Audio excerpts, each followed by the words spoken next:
The sun was barely cresting the horizon over the Solomon Sea on November 18, 1942, when Lieutenant Haruto Ishida of the Imperial Japanese Navy squinted through his canopy and froze. Rising from Henderson Field, like predators climbing out of the earth itself, came machines unlike anything he had ever seen before. 2 engines. Twin tails. A silhouette that looked more like some kind of monstrous bird than a fighter plane. His instincts screamed bomber. And yet, the way they ascended, swift, smooth, utterly relentless, contradicted everything his training had prepared him for. For nearly a year, Japanese aviators had grown accustomed to the fear they inspired. From Pearl Harbor to the Philippines, the Zero had been king of the skies. American planes had burned, pilots had fallen, and victory had seemed inevitable. The doctrine was simple. No Allied fighter could outclimb, outturn, or outfight the Mitsubishi A6M. That belief wasn't just confidence, it was the unshakable foundation of Japanese air power. But here, over the blood-soaked jungle of Guadalcanal, Ishida watched as the unthinkable unfolded. These American fighters, these strange twin-tailed demons, weren't lagging behind his Zero. They weren't struggling to keep up. They were rising past him. Imagine the shock. For 3 years, every engagement had reinforced the same comforting truth. The Zero dictated the fight. It chose when to strike, how to strike, and from what angle. But now, for the first time, Japanese pilots found themselves staring at an opponent that could reach altitudes they could barely touch, and do it faster than they could dream. What were these machines? How could an aircraft twice as heavy, with twice the engines, climb with the grace of a hawk and the fury of a storm? Ishida's hands tightened on the control stick as he pulled back, trying desperately to match their ascent. His Zero strained, its engine roaring, but the gap only widened. Then the truth became undeniable. They weren't bombers at all. They were fighters, American fighters. And they were hunting him. That morning, the pilots of the 339th Fighter Squadron made history. Their P-38 Lightnings, derided by Japanese intelligence as clumsy and overweight, tore through the skies with a speed and authority that shattered the myth of Japanese invincibility. In mere minutes, the balance of air power in the Pacific shifted. Not in theory, not on paper, but in the stark reality of altitude, firepower, and cold steel. It was a revelation that would echo through every squadron, every mission, every desperate sortie Japan launched thereafter. The Empire's elite had believed themselves untouchable. But above Guadalcanal, their illusions disintegrated as quickly as their aircraft under the concentrated fire of the Lightning's nose-mounted guns. So the question lingers: what happens to a warrior culture when its most cherished weapon, the symbol of its dominance, is suddenly obsolete? And how did a single American fighter, the P-38 Lightning, become the embodiment of that devastating truth? To understand the shock of that November morning over Guadalcanal, we must first step back to the dawn of the Pacific War, when the Japanese Zero was not just an airplane but a legend. When the Mitsubishi A6M took to the skies in 1940, it was unlike anything the world had seen. Lightweight, agile, and with a range that defied imagination, it could outturn, outclimb, and outdive almost any Allied aircraft of the era. Its design philosophy was as radical as it was effective. Strip away armor, minimize weight, and prioritize maneuverability at all costs. The result was devastating. At Pearl Harbor, the Zero's dominance was masked by the spectacle of exploding battleships and burning oil. But in the months that followed, from the Philippines to Malaya, from the Coral Sea to Java, its supremacy became undeniable. American and British pilots entered combat in P-40s, Wildcats, and Buffaloes, aircraft that were sturdy but sluggish. Against the Zero, they found themselves helpless. Dogfights that should have been contests became massacres. Pilots spoke in hushed tones of the Zero's ability to climb like a rocket and turn on a dime. One moment, the sleek fighter was a speck on the horizon. The next, it was on your tail, cannons flashing. The Allied air forces developed a grim rhythm: scramble, engage, lose men, retreat. Again and again. By mid-1942, the legend of the Zero had hardened into near mysticism. Allied intelligence reports described it as virtually unbeatable. Newspapers called it the deadliest fighter in the world.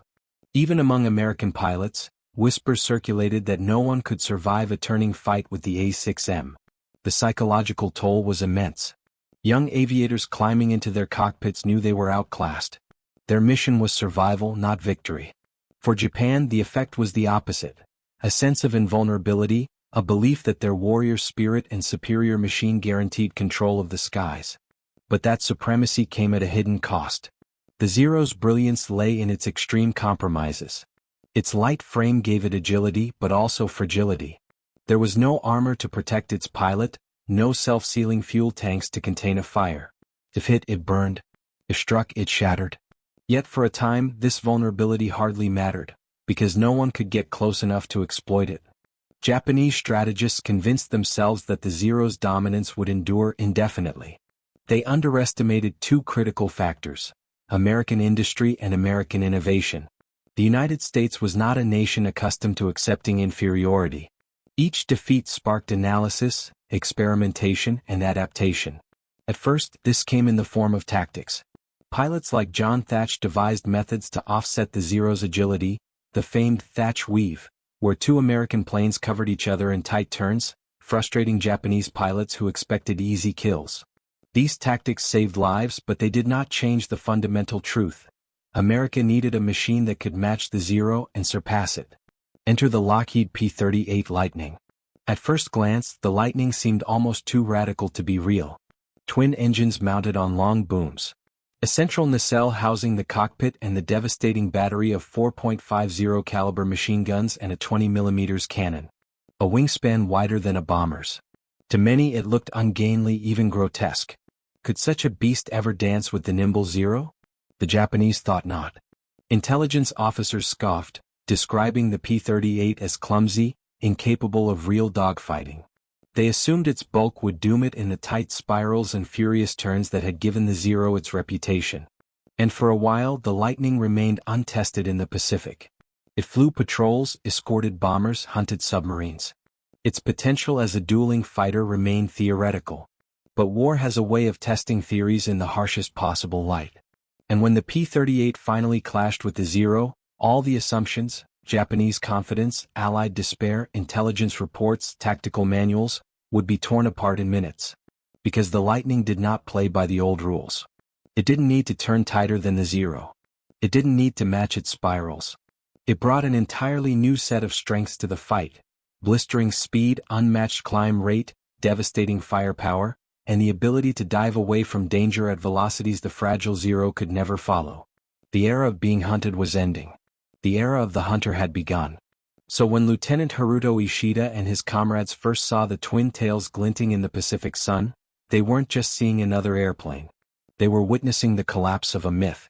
The Zero had reigned as the dragon of the skies, feared and untouchable.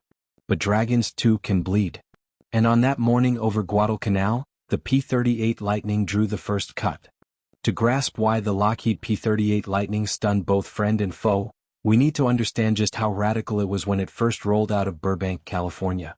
At a time when most fighters were small, single-engine monoplanes, the Lightning looked like something from another planet. Two long booms stretched back from the wings, each housing a powerful Allison V1710 liquid-cooled engine. Between them sat a central pod, the cockpit up front, the nose guns protruding like the fangs of a predator. And rising at the rear, twin vertical stabilizers, connected by a horizontal tailplane, giving the aircraft its unmistakable silhouette, the twin tails of the Lightning. Engineers at Lockheed, led by the visionary Clarence Kelly Johnson, hadn't just designed an aircraft.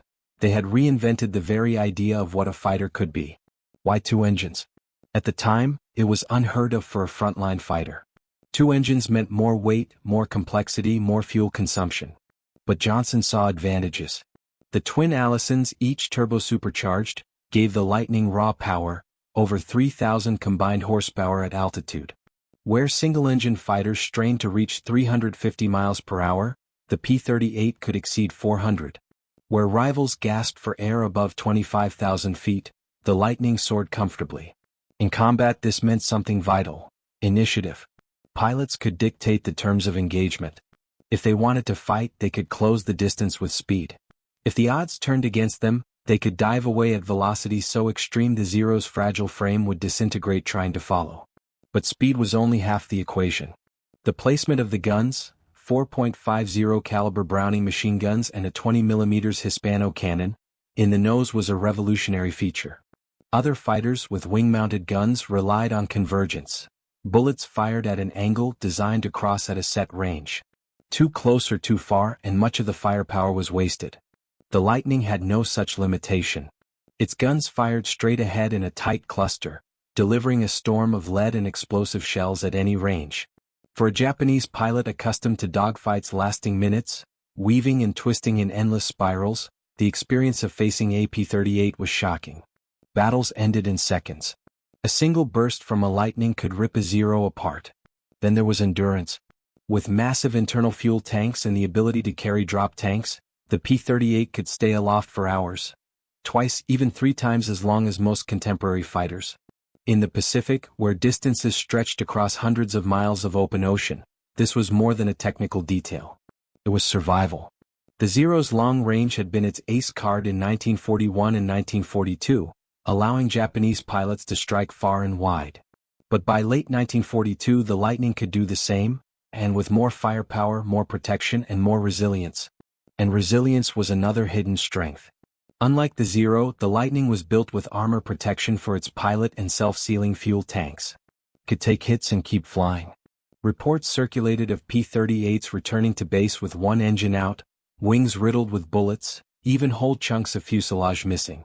For pilots who had watched too many friends consumed by fireballs and Wildcats and P-40s, the Lightning offered something priceless: hope of coming home alive. Of course it wasn't flawless. Early versions had issues with compressibility and steep dives, a terrifying condition where controls locked up and the aircraft seemed doomed to plummet uncontrollably.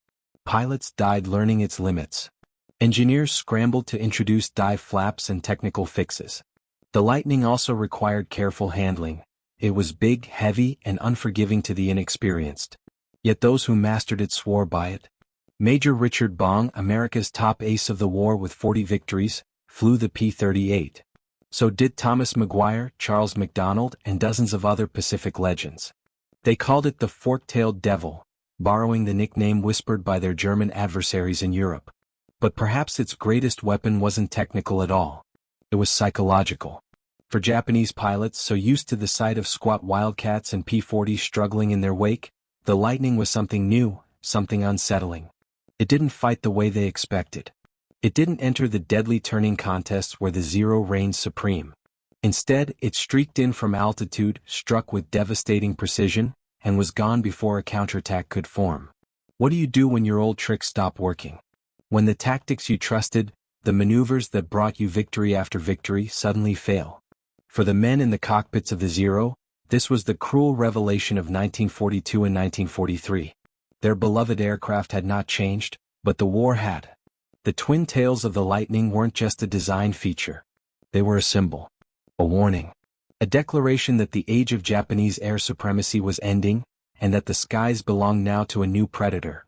And nowhere would that declaration be louder, clearer, and more decisive than over the steaming jungles and battered airstrips of Guadalcanal. Because it was here that the Zero first met the Lightning in earnest. And it was here that the myth of invincibility, nurtured since Pearl Harbor, began to unravel under the thunder of American guns. November 18, 1942. The humid air above Henderson Field shimmered as mechanics scrambled to refuel and arm the strange twin-tailed fighters parked on the coral strip. The 339th Fighter Squadron, newly arrived and newly trained on the Lockheed P-38 Lightning, prepared for its first escort mission over the Solomon Islands. From the Japanese perspective, it was just another day. Mitsubishi Zeros of the Imperial Navy had been hammering Guadalcanal for months. The Americans, they believed, had no aircraft capable of truly contesting the skies. The Zero, with its tight turning ability and long reach, had brushed aside every challenger so far. The P-40 Warhawk, the F-4F Wildcat, the obsolete Buffalo. The Japanese pilots expected more of the same. But when their lookouts scanned the southern skies that morning, they spotted something odd. Rising from Henderson Field were not the stub-winged Wildcats they knew, nor the sluggish bombers they could easily pounce upon. Instead, sleek twin-engine machines with twin tails gleaming in the sunlight were clawing their way toward altitude at a rate that made even the veteran Zero pilots uneasy. At first, they dismissed them as reconnaissance aircraft or perhaps light bombers. Fighters? Impossible. Fighters had one engine. Fighters were small, agile, delicate. This was something else entirely. Within minutes, the misunderstanding ended in fire and blood. The P-38s climbed past 20,000 feet with ease, outpacing the Zeros that strained to follow. From their lofty perch, the Americans spotted Japanese bombers inbound, escorted as always by swarms of Zeros. The 339th Dove. A Zero pilot later recalled the moment with disbelief. They came from above, faster than anything we had seen. We could not catch them, could not turn with them. They struck like hawks. The first pass was devastating. The concentrated nose guns of the Lightning spat out streams of .50 caliber fire and 20mm shells. A Japanese bomber disintegrated in the air. A Zero, caught in the crossfire, tumbled into the sea in flames. The Zeros tried to respond in the way they always had, breaking into tight turns, circling, trying to lure the enemy into a dogfight. Against Wildcats and Warhawks this had worked. But against Lightnings it was suicide. The P-38 pilots refused to play the Zeros game. Instead, they zoomed back upward after each strike, regrouped, then dove again from superior altitude. This boom and zoom tactic nullified the Zeros' legendary maneuverability. The Japanese pilots, their greatest strength stolen from them, found themselves helpless. By the end of that first engagement, 3 Japanese aircraft had fallen to the new American fighter, with no Lightnings lost. The victory was small in numbers but massive in meaning. For the first time, the Zero had met an enemy it could neither outclimb nor outrun. In the debriefings back at Rabaul, Japanese squadron leaders struggled to understand what they had encountered. Reports spoke of twin-tailed fighters, with speed and climb rates beyond expectation. At first, intelligence officers insisted it was a fluke. Perhaps the pilots had exaggerated. Perhaps the enemy had only a handful of such machines. Surely the proud Zero still reigned supreme. But the pilots who had seen the Lightnings disagreed. They had felt the shock, the helplessness, the terrifying realization that the old equations of combat no longer applied. For the Americans, the effect was the opposite. Morale soared. Pilots who had spent months in outclassed P-40s and F-4FS suddenly found themselves in command of the battlefield. They could dictate when to fight, where to fight, and how to fight. And crucially, they could survive. One 339th pilot later said, "It was like trading in a mule for a thoroughbred. For the first time we felt we could take the fight to them and win." The battles above Guadalcanal marked the end of Japanese certainty. From Pearl Harbor to Midway, the Zero had seemed untouchable, its aura of invincibility intact. Now, in the span of a few weeks, that aura cracked. The Lightning had proven that American engineering, combined with disciplined tactics, could match and even surpass the finest product of Japanese aviation. And the psychological blow would only deepen. Because the P-38 was not a one-off experiment. It was not a rare prototype. It was the first wave of thousands. Every month, more squadrons would arrive. Every month, American pilots would gain experience. Every month, the gap between Zero and Lightning would widen. For the Japanese, Guadalcanal was not just a battlefield lost. It was the moment their greatest weapon, the Zero fighter, was revealed to be mortal. And for the Americans, it was the moment when the tide of air war in the Pacific truly began to turn. For years, the Japanese Zero had been more than a fighter plane. It had been a symbol. A symbol of precision engineering, of Japanese ingenuity, of warrior spirit made metal. When it first appeared over China in 1940, it left Allied pilots stunned. Over Singapore, Burma, and the Philippines, the Zero carved its legend with merciless efficiency. By late 1941 and early 1942, its reputation had swelled to mythic proportions. How do you fight an enemy aircraft that can fly farther, climb faster, and turn inside anything you put in the air? Allied commanders had no answer. Allied pilots whispered stories of Zeros that seemed to dance in the sky, impossibly agile, untouchable. But that myth carried a hidden danger. Belief in the Zero's invincibility infected not just Allied forces, but also the Japanese themselves. At Rabaul, after the first clashes with the P-38 Lightning, young Japanese pilots gathered in their ready rooms, shaking their heads in disbelief. The usual post-mission chatter, who shot down what, how the battle unfolded, was different this time. There was silence, punctuated by uneasy questions. How could they climb that fast? Why couldn't we catch them? Is this a new kind of bomber, or? Veteran aces tried to dismiss the concerns. They told their men to keep faith in the Zero, to trust in its maneuverability, to trust in the spirit of the samurai. But the doubt had already taken root. The Imperial Japanese Navy had built its entire air doctrine on one assumption: that superior pilots and superior machines could defeat any foe in direct combat. But the P-38 didn't play by those rules. It refused to dogfight. It struck from above, delivered punishing firepower, and vanished before a Zero could even wheel around. For the first time, Japanese pilots were discovering what it felt like to be on the wrong side of technology. Reports began to flow back to Tokyo. At first they were sanitized, softened.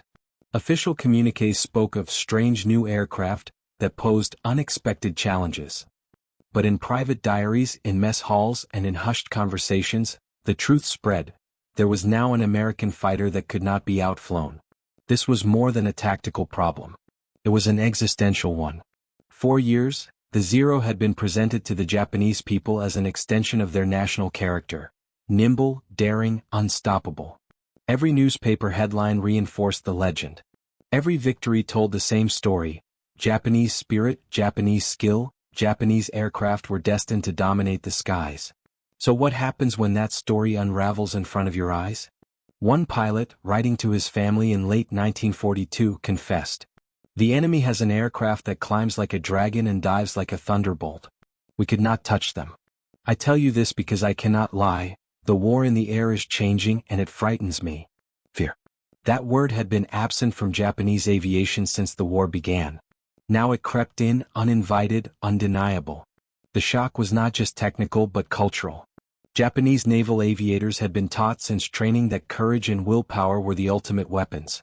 If you pushed harder, believed more, fought with greater spirit, you would win. Against older Allied aircraft, that had often been true. Zeros flown by skilled pilots had shredded less capable machines even when outnumbered. But courage could not make a Zero climb faster than a Lightning. Spirit could not turn a wooden propeller any quicker. No amount of will could alter the cold mathematics of horsepower and altitude.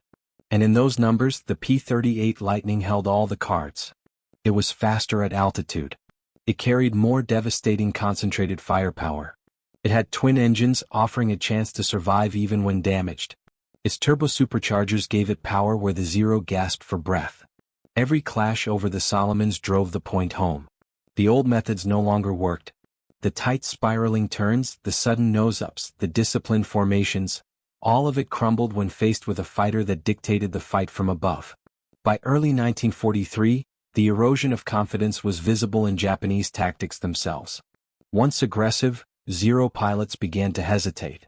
Some squadrons avoided climbing too high, knowing they could not match the P-38. Others tried to lure Lightnings into low-level turning fights, only to be punished when the Americans refused. Imagine the psychological weight of that shift. Pilots trained to believe in their supremacy were now told, quietly but firmly, to avoid certain battles. To disengage when Lightnings appeared. To live to fight another day. But another day brought no relief. More P-38 squadrons kept arriving. More bombers flew under their escort. And each encounter chipped away at the myth of the Zero a little further. It was no longer just a contest of planes. It was a contest of philosophies. Japan had placed its faith in spirit and individual skill. The United States placed its faith in machines, industry, and systematic innovation. The skies over Guadalcanal were the proving ground. And in those skies, the Zero, for all its elegance and reputation, was being humbled. The pilots who had once flown with absolute confidence now carried doubt into every mission. Could they outclimb the enemy? No. Could they escape in a dive? No. Could they count on the enemy to engage in a fair turn fight? Not anymore. That uncertainty was fatal. Because in aerial combat, hesitation kills. The P-38 Lightning had done more than shoot down aircraft. It had shot down an illusion. On the surface, the Mitsubishi A6M0 and the Lockheed P-38 Lightning could not have been more different. One was light, simple, and designed for agility at all costs. The other was heavy, complex, and engineered for performance across every dimension of flight. Yet it was in these contrasts that the story of their fates was written. The Zero was conceived in the late 1930s under a philosophy that reflected Japan's strategic needs. Japan needed a long-range fighter that could escort bombers across the Pacific, engage enemies far from bases, and dominate through maneuverability. To achieve that, Japanese engineers made ruthless compromises, remove armor, strip out self-sealing fuel tanks, keep the structure as light as possible. The result was an aircraft that weighed less than most of its contemporaries and could twist and turn with breathtaking grace. In 1940, this formula looked unstoppable. Against the clunky Brewster Buffalo or the early P-40 Warhawk, the Zero seemed like a machine from another world. It could outclimb, outturn, and outdistance them with ease. But what Japanese designers could not know was that this same philosophy would leave the Zero dangerously brittle when confronted by a new generation of American fighters. The P-38 Lightning represented the opposite mindset. Conceived by Lockheed's brilliant engineer Clarence Kelly Johnson in response to a 1937 U.S. Army Air Corps requirement, the Lightning was designed for altitude, speed, and firepower above all else. Where the Zero sought elegance and simplicity, the P-38 embraced complexity as a path to dominance. Twin Allison V1710 engines, each producing over 1,000 horsepower, sat in streamlined nacelles connected by twin-tail booms. Turbo-superchargers fed those engines, allowing them to maintain power at altitudes where most aircraft suffocated. The cockpit pod housed not wing-mounted guns that required tricky convergence but a concentrated battery of 4.50 caliber machine guns and a 20 mm cannon, a straight-shooting wall of fire that chewed through anything it touched. To Japanese eyes, the Lightning seemed almost grotesque. Too big, too heavy, too complex. How could a twin-engine plane possibly duel their nimble Zero? But in combat, those very features proved decisive. Consider climb performance. The Zero's Nakajima Sakai engine produced about 950 horsepower at sea level but bled power rapidly with altitude. By 20,000 feet, its output dropped dramatically, leaving the aircraft sluggish. In contrast, the Lightning's turbo-supercharged Allisons delivered consistent power even above 30,000 feet. Where the Zero gasped, the Lightning soared. Then there was speed. The Zero could reach around 330 miles per hour at its best altitude, respectable in 1940, but quickly falling behind. The Lightning exceeded 400 miles per hour in level flight, and in a dive it could approach 500. Japanese pilots soon discovered the terrifying truth: they could neither escape nor pursue. And what of protection? The Zero's weight-saving measures left its pilots horribly exposed. A single burst of .50 caliber fire could ignite its unprotected fuel tanks. American pilots grimly joked that a Zero seemed to light up like a torch once struck. The Lightning, meanwhile, was armored.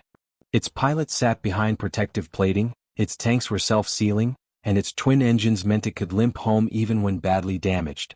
Survival favored the American every time. The contrast extended to philosophy itself. Japanese doctrine still celebrated the duel, the individual combat of pilot versus pilot, where skill and spirit decided victory. The Zero embodied that vision, rewarding finesse and daring.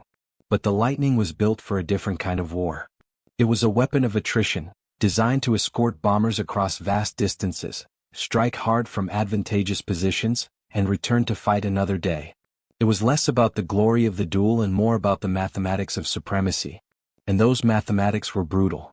Above 250 miles per hour, the Zero's controls grew heavy. Above 300, it became difficult to maneuver at all. The Lightning remained stable and responsive at speeds where the Zero was nearly unmanageable. Dogfighting, once the Zero's domain, became irrelevant when battles were fought at speeds and altitudes the Zero could not sustain. For Japanese pilots, the shock went beyond the numbers. It was a cultural awakening. They had believed their machines represented the pinnacle of fighter design. Yet here was proof that the Americans had leaped ahead, not by asking pilots to fly harder but by designing machines that made the impossible effortless. One captured Japanese document from late 1943 admitted, "The P-38 type fighter must be considered the most dangerous American aircraft in the Pacific. Its speed and climb rate exceed anything we can achieve. Engagement should be avoided unless possessing overwhelming numerical superiority." Imagine the blow to morale. The warrior culture that had glorified attack, that had scorned retreat, now advised avoidance. 4 pilots raised on the Bushido Code. It was not just a tactical adjustment, it was an assault on their very identity.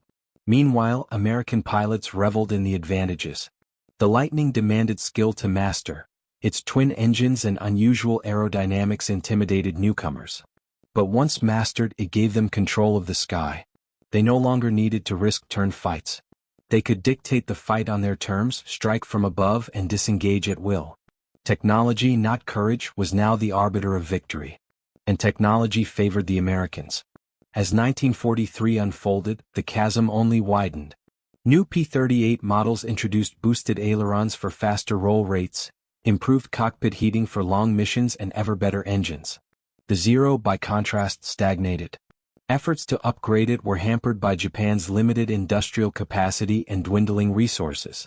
The fighter that had terrified the Pacific in 1941 was essentially the same one flying in 1943, now hopelessly outmatched. The consequences were catastrophic. Every lightning sortie widened the gap in pilot experience. Every lost Zero meant not just another destroyed airframe but another irreplaceable veteran gone. Japan could build new planes, but it could not rebuild the confidence that once made the Zero a legend. And so the war in the air shifted. No longer a contest of equals, it became a relentless grind, a demonstration of what happens when one side embraces innovation while the other clings to tradition. The technological chasm was no accident. It was the product of two nations fighting two different wars. One fought with spirit. The other fought with industry. And in the blue expanse above the Pacific, industry was winning. On the morning of April 18, 1943, the war in the Pacific turned on a single radio message. American codebreakers, working tirelessly in a hidden room in Pearl Harbor, had cracked an encrypted Japanese transmission. It revealed a meticulously planned inspection tour by none other than Admiral Isoroku Yamamoto, the architect of Pearl Harbor itself. Yamamoto was more than a fleet commander. To the Japanese, he was a national icon, a man whose bold strategies had humiliated the United States at the war's outset. To the Americans, he was the mastermind behind the day that had plunged their nation into fire. His death would be more than a tactical victory, it would be an act of vengeance, a message carved across the Pacific skies. But there was a problem. Yamamoto's schedule placed him deep in enemy territory, far beyond the range of any American fighter. He was to fly from Rabaul to the airstrip at Balhail, escorted by Zeros, his path shielded by the vastness of the Solomon Islands. The mission seemed untouchable. Until someone pointed at the map. What if the P-38 Lightning could do it? No other aircraft in the American arsenal had the range. From Henderson Field on Guadalcanal to the interception point and back was over 1,000 miles. A journey across open ocean that would stretch any machine to its breaking point. But the Lightning, with its massive fuel capacity and external drop tanks, could make it. Barely. And so Operation Vengeance was born. 18 P-38s of the 339th Fighter Squadron were selected for the mission. They would fly in absolute radio silence, skimming the waves at altitudes of less than 50 feet to avoid detection. Each pilot was given precise instructions: intercept Yamamoto's transport at 9:35 a.m., down him if possible, and then fight their way home. Failure meant not just lost planes, but the loss of America's most precious secret, that Japanese codes had been broken. The tension was unbearable. For the men chosen, it felt like a mission out of legend, a chance to avenge Pearl Harbor itself. That morning, the P-38s roared off the coral strip at Henderson Field, their bellies heavy with fuel. They flew low and silent, skimming so close to the ocean that their wingtips seemed to kiss the waves. Hours ticked by in silence. Every minute, the pilots calculated: fuel, distance, timing. A mistake by even a few minutes could mean missing their target entirely. At 9:34 a.m., right on schedule, the formation spotted specks in the sky ahead. Two Mitsubishi G4M Betty bombers, flanked by a dozen Zeros, glinting in the sunlight. And in one of those bombers sat Admiral Yamamoto. The trap had sprung. Captain Thomas Lanphier and Lieutenant Rex Barber led the attack. They pulled their Lightnings upward in a climbing turn, throttles wide open, engines howling. The Japanese escort Zeros dove to intercept, but they were seconds too late. The P-38s had momentum, altitude, and surprise. Lanphier rolled onto the lead bomber. His guns erupted, tracers stitching across the fuselage. The Betty shuddered, smoke pouring from its engines. Inside, Yamamoto could have had only moments to realize what was happening. His perfectly timed schedule, his meticulously planned flight, betrayed by codes he never knew were broken. Witnesses on the ground later reported seeing the bomber plunge into the jungle, clipping treetops before exploding in a fireball. Yamamoto, the most celebrated admiral of the Imperial Japanese Navy, was dead. The second bomber was struck moments later, spiraling into the sea. Zeros swarmed, desperate to avenge their fallen commander, but the Lightning pilots held their ground. Dogfights erupted across the sky, engines screaming, guns blazing. One P-38 was lost, but the mission was accomplished. The Americans turned for home, fuel gauges perilously low. Hours later they landed back at Guadalcanal, exhausted, shaken, but victorious. They had achieved the impossible. They had struck deep into enemy territory, killed Japan's most important strategist and returned alive. The impact was seismic. In Tokyo, news of Yamamoto's death spread like shockwaves. Official reports softened the blow, speaking of a heroic death in combat, but the truth was unavoidable. The man who had embodied Japan's early victories was gone, killed in an ambush by American fighters that should never have reached him. Among Japanese pilots, the psychological effect was devastating. If the Americans could reach Yamamoto himself, deep within supposedly safe skies, then nowhere was safe. If the Zero could not protect him, then what did it mean for the thousands of ordinary pilots who depended on its wings? For the Americans, Operation Vengeance was more than a tactical strike. It was a vindication of the P-38 Lightning. Only the Lightning could have made the journey. Only the Lightning could have carried enough fuel, enough firepower, and enough speed to pull off the mission. The headlines back home trumpeted the feat pilots who had once felt overshadowed by Europe's Spitfires and Mustangs suddenly found themselves flying the aircraft that had changed the course of the Pacific. And symbolically, the message was clear: the days of Japanese initiative were over. From now on, the Americans would set the tempo of the war. They would decide when and where to strike. And their machines, born of industry and innovation, would carry them farther than the Japanese ever imagined possible. The death of Yamamoto did not end the war. But it ended something less tangible, yet perhaps even more important: the belief that Japan's commanders could always outthink, outmaneuver, and outfight their American foes. The P-38 Lightning had delivered vengeance. But it had also delivered a prophecy, that the Zero's time as the master of the Pacific skies was finished. By mid-1944, the legend of the Zero had faded into something almost tragic. What had once been the most feared fighter in the Pacific now felt like a relic. A machine designed for a war Japan could no longer afford to fight. The Zero had been born for a lightning war, for short, decisive battles fought close to Japan's island holdings. It had been perfect for 1941. Agile, lightly built, devastating in a duel. But by 1944 the war had changed. The Americans were no longer the desperate defenders of Pearl Harbor.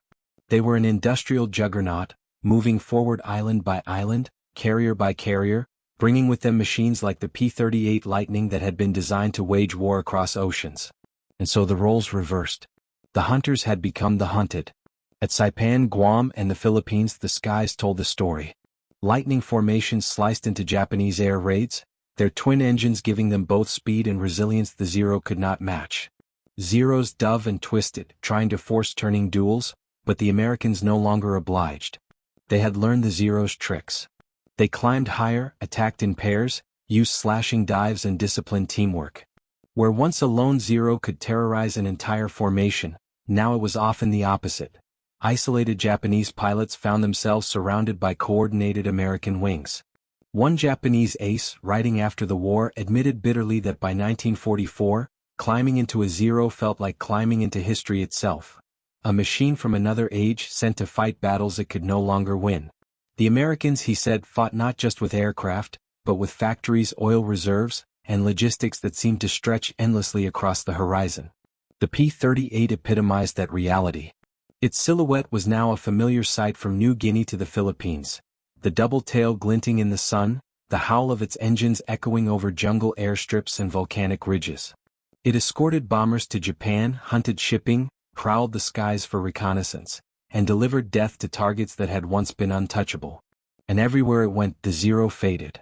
By the time of the Battle of Leyte Gulf in October 1944, the once proud aircraft was being thrown into desperate kamikaze missions, its agility wasted in suicidal dives against American carriers. The same machine that had once danced through dogfights was now a weapon of desperation, its pilots ordered not to fight but to die. Could there be a more bitter symbol of decline? Meanwhile, the Lightning continued to carve its legend. It was a P-38 that escorted General Douglas MacArthur back to the Philippines. It was Lightnings that strafed airfields across the Dutch East Indies, scattering Zeros on the ground before they could even take off. It was the Lightning that had killed Yamamoto, and it was Lightnings that now covered the bombers heading for Japan itself. But perhaps the most important legacy was psychological. In 1942, American pilots had climbed into cockpits with a gnawing fear. Could they really face the Zero and survive? By 1945, that fear had vanished. The legend of Japanese invincibility had been broken, not just by new tactics or new planes, but by the sheer, undeniable fact of American abundance. Factories in California, Texas, and Michigan churned out machines faster than Japan could shoot them down. Pilots who fell in combat were replaced within weeks, trained in new techniques honed from years of experience. And always, the P-38 was there, the workhorse, the pathfinder, the vengeful spear of American air power. And yet, when the war ended, something remarkable happened. Many of the surviving Japanese pilots who had once faced the Lightning spoke of it not with hatred, but with respect. They had feared it, yes, but also admired it. It was, in their eyes, the ultimate symbol of what Japan had lacked. A machine born not of desperation but of vision, industry and resources too vast to imagine. One Zero veteran interviewed decades later said quietly, "The Zero was our sword. The Lightning was America's hammer. And hammers always win against swords in the end." That contrast, sword and hammer, tells the entire story. The Zero represented a gamble, that speed, daring and sacrifice could carry a nation to victory. The Lightning represented endurance, planning and overwhelming force. In the duel between them, the Pacific was reshaped. By the time the final bombs fell on Hiroshima and Nagasaki, the Zero had already disappeared from the skies, its remains rusting on airfields or sinking beneath Pacific waves. The P-38, too, would soon be replaced by newer machines like the P-51 Mustang and the jet-powered P-80 Shooting Star. But in that crucial span from 1942 to 1944, it was the Lightning that bore the weight of the war, that broke the spell of Japanese air supremacy, and that delivered vengeance when vengeance was most needed. And so, when we look back on those battles, on the endless blue skies above the Pacific, on the desperate duels over coral atolls and volcanic ridges, we see not just machines of metal and rivets, but symbols of two nations, two philosophies, two destinies. The Zero, fragile yet elegant, burned brightly and then faded. The Lightning, heavy and unyielding, carried its nation through storm after storm until the sky itself seemed to bend beneath its wings. Which then is the greater legacy? The flash of brilliance that cannot last, or the enduring strength that grinds its enemies down? Perhaps the true lesson lies not in one or the other, but in the space between them, in the reminder that courage and skill are never enough without the foundation to sustain them, and that in modern war, abundance is the sharpest weapon of all. When those Japanese pilots first looked up and saw twin contrails cutting through the morning sun, they understood it instinctively. The war was no longer theirs. The Zero's time was over. And the future of the Pacific belonged to the Lightning.